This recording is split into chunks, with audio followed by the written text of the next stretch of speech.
Thank you so much for that. That was very, very interesting. Mr. Austin Okere, I want to throw the same question to you.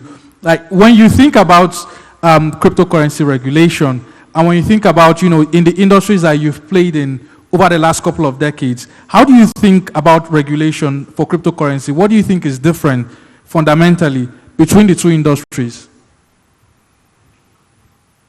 I think there's smart regulation and there is regulation.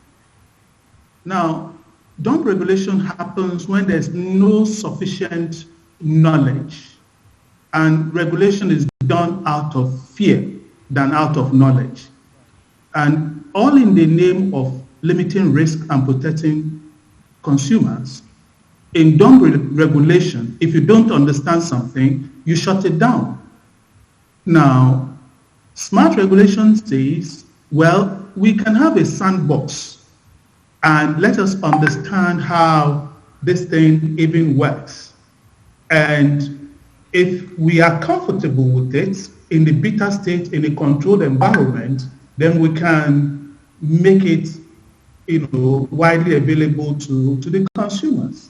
So I'm very happy about the launch of the e-Naira, because regulators will begin to understand the terrain of digital assets, such as Bitcoin, and decide what aspects of it will be helpful or useful to the citizens at minimum risk. In any investment, there is risk anyway. There's no risk-free investment. Apart from that, nature abhors a vacuum. So it's not that regulation does not exist or don't know what they're doing. Banks are being regulated very effectively. Technology companies are being regulated to the extent that the regulator understands. So if you talk about hardware manufacturers or people that manufacture cars or people that manufacture electrical goods, you'll see a sign on it, CE, which means it has passed the electrical standards. The same with banks. In the case of crypto, the vacuum is who actually is doing the regulation.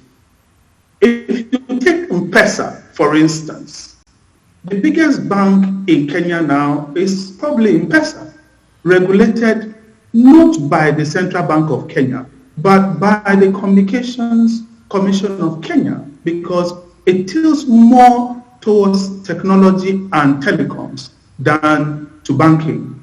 And no central bank wants to be a limbo where assets are being used as currency outside of their purview.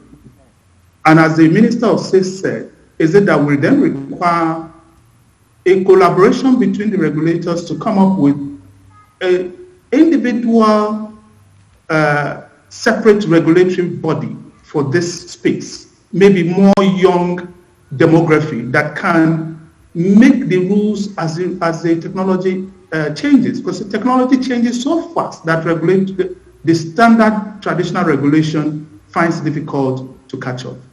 But having said that, whether crypto is going to be sustainable, I mean, it's today at 1% of currency is too low. Adoption at 13.5% is what will ensure that you have passed the threshold. It's about whether people find use for it. If people find use for it, you can ban it all you want,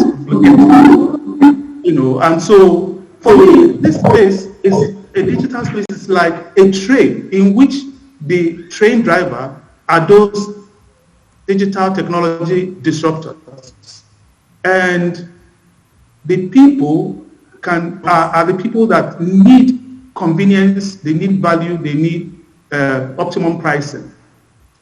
The regulator can decide to learn and come on the journey and enjoy the ride, or stay on the platform and be left behind, or stand in front of the train and the train will crush him.